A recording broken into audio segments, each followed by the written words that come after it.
Ce programme est une rediffusion. C'est pas normal.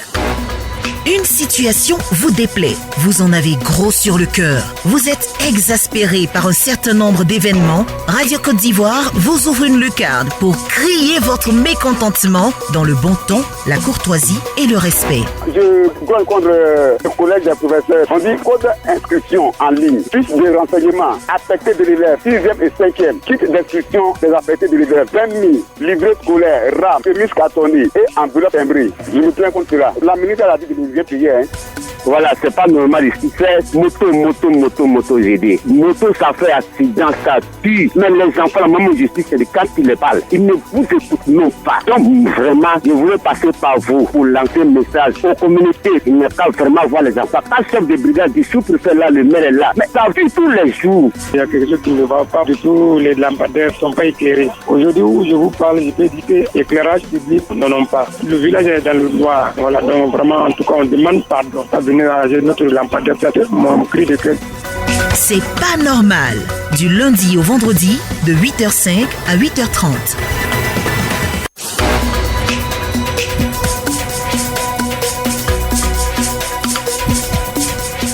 Vous êtes sur Radio Côte d'Ivoire, la chaîne numéro 1 sur l'info et le sport, à la réalisation Assa Traoré, technique Clémence Cole, micro Annick Keipo Loussouko. C'est pas normal, c'est votre rubrique qui vous permet de dénoncer les tares de vos différentes localités en appelant tout simplement au 27 20 21 44 48 ou au 27 20 24 27 87. Corée-Série nous appelle de Bio. J'appelle de Bio. Pour vous dire que l'hôpital général de Bio ne dispose pas, n'a pas un chirurgien. Ah bon? Toutes les femmes qui y vont pour accoucher, la mort est certaine. Oh là là. Je vous ai dit ça il y a longtemps. Et jusqu'ici, nous n'avons pas de chirurgien. On n'avait toujours pas de chirurgien. Moi, je vais vous féliciter parce que vous organisez un débat. Le vendredi passé, j'ai écouté. Le vendredi prochain, malheureusement, je serai à une réunion du district. Mais vous pourrez écouter la rediffusion le soir. Et c'est pourquoi je vous félicite. Merci beaucoup. Demandez à ces responsables-là pour nous éclairer au moins sur la gestion de notre pays à nous tous. Donc, à Bio, nous n'avons pas de chirurgien. D'accord, c'est bien noté. Il faut tout faire pour nous envoyer un chirurgien. C'est important. C'est important. Et là, c'est le ministère de... Celle qui va là-bas, elle revient cadavre. Oui. C'est le ministère de la Santé qui est interpellé. C'est bien noté, Corée-Série. Merci beaucoup. Ils ont besoin d'un chirurgien à l'hôpital de Bio depuis Belle-Lurette. C'est pas normal. Nous, Amoulaye. Oui. Vous appelez Dabobo PK18? Oui. On vous écoute? Je me plains contre la mairie d'Abobo. Parce que y a nos voisins, il a construit sur la voie publique où l'eau de pluie passe. Au moment de la construction de ce maquis, j'ai envoyé mes enfants, comme moi-même je suis non-voyant, pour aller signaler à la mairie. Ils sont venus, ils ont constaté effectivement que c'est sur la voie publique, il faut qu'il arrête de construire. Mais malgré cette injonction, ils ont terminé ce maquis. Et ça fonctionne. Après, moi-même, je me suis rendu en personne pour aller voir la mairie. Je voulais croiser même Madame le maire, mais je sais qu'elle ne serait pas dans son cabinet. Ils m'ont dit non, de m'expliquer. Je me suis expliqué, ils m'ont dit bon, tu n'es pas franchi les étapes. Ils m'ont conduit sur le responsable qui doit faire ce travail. Et c'est un monsieur Kone. Il m'a confirmé qu'il a reçu, qu'il a convoqué, que la dame reconnaît que c'est sur une voie publique, mais ils lui ont dit de démolir. Sinon, eux-mêmes vont aller le faire. Le 17 janvier, moi-même, je me suis rendu à la mairie encore. Monsieur Kone m'a promis de le faire. Ils m'ont donné même la lettre, l'avis de détruisons. On lui a donné 5 jours. Après 5 jours, si elle ne démolit pas, eux-mêmes vont le faire. Madame, jusqu'à présent, ça est là. Bientôt, c'est la saison des pluies. La semaine passée, j'ai appelé M. Kone pour lui signifier qu'il m'a promis que ce sera fait. Il m'a dit d'attendre que moi-même de ne pas le faire. Le fait qu'ils ont donné un avis au monsieur de détruire.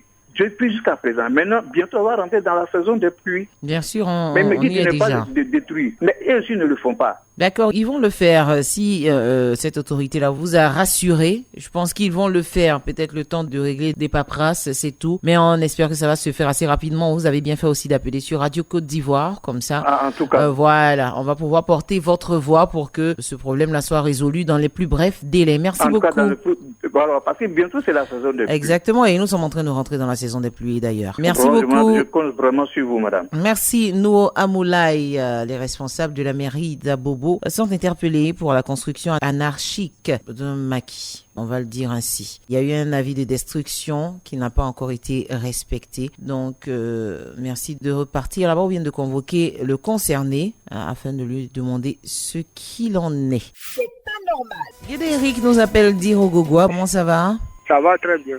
Alors, quel est le problème d'eau? En tout cas, on a un problème d'eau dans le village de Irogogwa.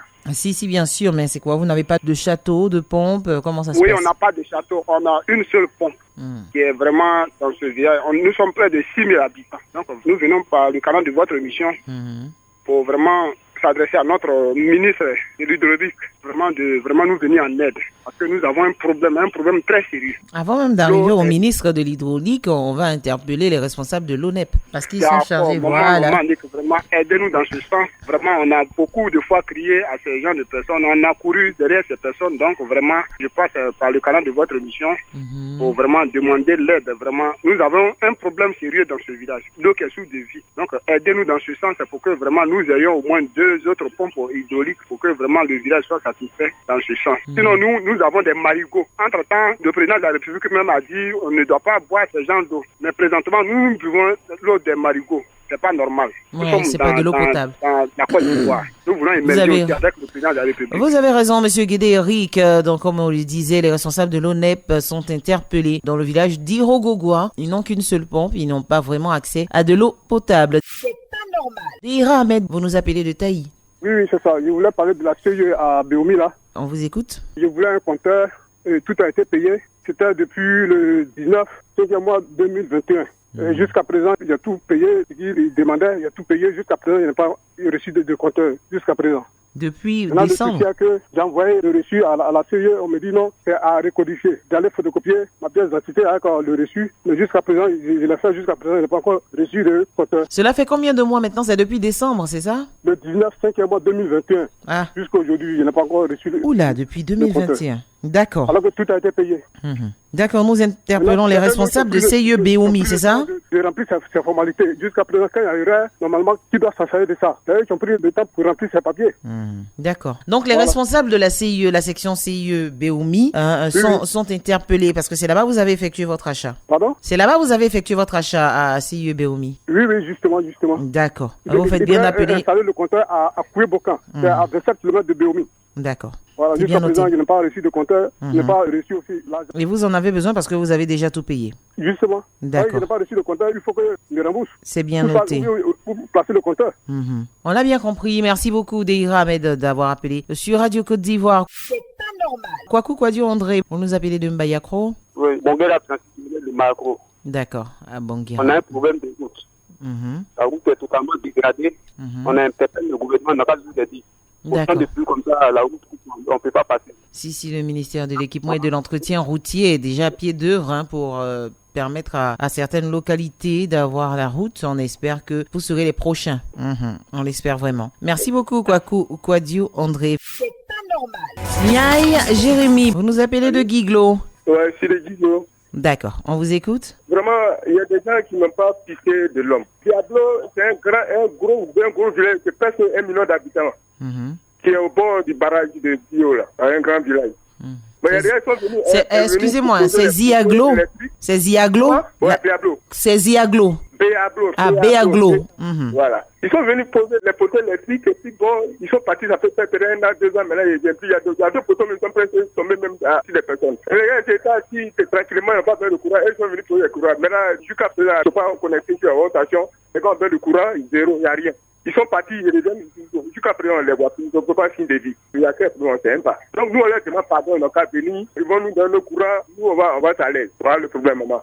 D'accord, c'est bien noté. Donc, les responsables de la CIE sont interpellés à Ziaglo. Voilà, il y a un problème. Ils ont installé des poteaux électriques, mais pas de branchement et du coup, ils n'ont même plus de courant. Merci beaucoup, Niaï Jérémy, de nous avoir appelés. Kwadio Verdier, vous nous appelez de Boisflé. Oui, c'est ça, madame. Allez. Madame, vraiment, j'ai écrit parce que vraiment, c'est pas normal. J'ai déposé un papier à la CGRAE, décès de mon papa. Maintenant, on doit prendre la bière en compte. Depuis j'ai déposé le papier, ils m'ont dit 45 jours. Et 45 jours aujourd'hui, ça me fait environ 8e mois aujourd'hui. Bon, jusqu'à présent, il n'y a pas de suite. Quand je m'en vais avant, on dit non, que le papier n'est pas encore traité. Le papier n'est pas encore traité, jusqu'à aujourd'hui. Donc, c'est pour cela que j'appelle. D'accord, ce sont des papiers relatifs à la retraite. Oui, c'est ça. Est-ce que vous avez vu des responsables de la CGRAE? Oui, je me suis rendu plusieurs fois à Daloa comme à Yamoussoukro aussi, mais jusqu'à présent, il n'y a rien. Ils n'appellent pas la vie. Pourtant, la vie actuellement, elle est dans les difficultés. 45 jours, ça fait environ 9 mois maintenant, aujourd'hui. Donc, c'est pour cela que j'appelle. D'accord. Vous faites bien, M. Kouadio Verdier. Voilà. On espère que les responsables de la CGRAE reprendront contact avec vous dans les plus brefs délais. Sinon, vous pouvez encore, si vous êtes à Abidjan, vous rendre au siège de l'IPS CGRAE pour plus d'informations, vous posez le problème, ils vous orienteront, tout simplement. Merci beaucoup. C'est pas normal. Gonebi nous appelle de Zoukoubo. Comment allez-vous?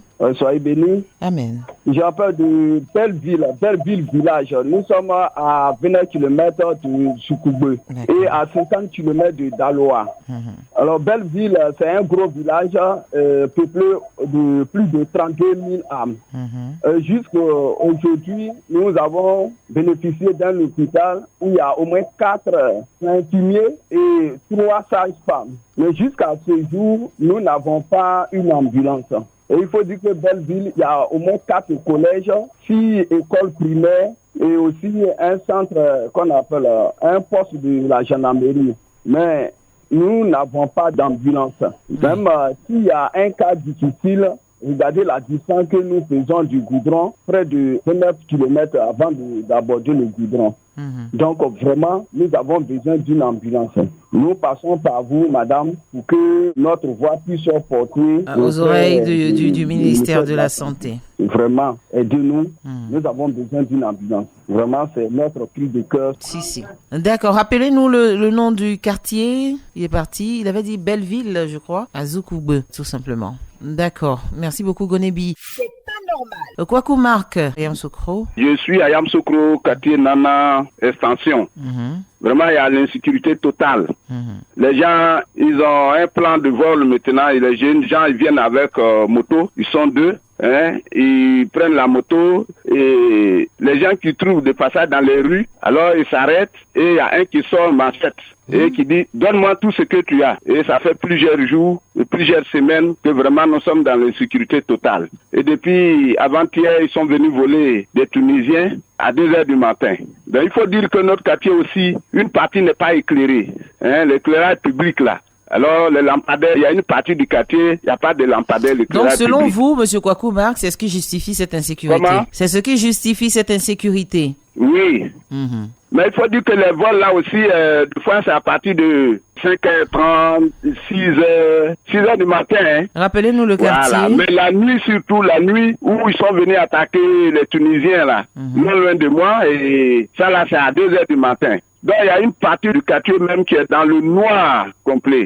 D'accord. Donc, au quartier, on a extension. Voilà. Et nous demandons vraiment les forces de l'ordre de veiller, de faire des patrouilles vraiment dans notre quartier tout le temps. Parce qu'à chaque fois, ils viennent braquer les femmes, des gens dans les rues.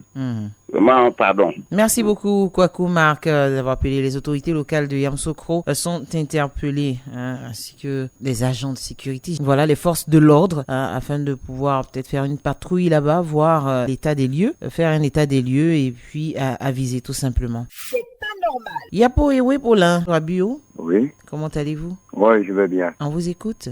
Oui, une autre préoccupation, c'est ici, aujourd'hui, qu'on parle des bouts de cacao de Côte d'Ivoire, c'est au niveau des villages ici. Moi, je suis précisément à Kodaya B5.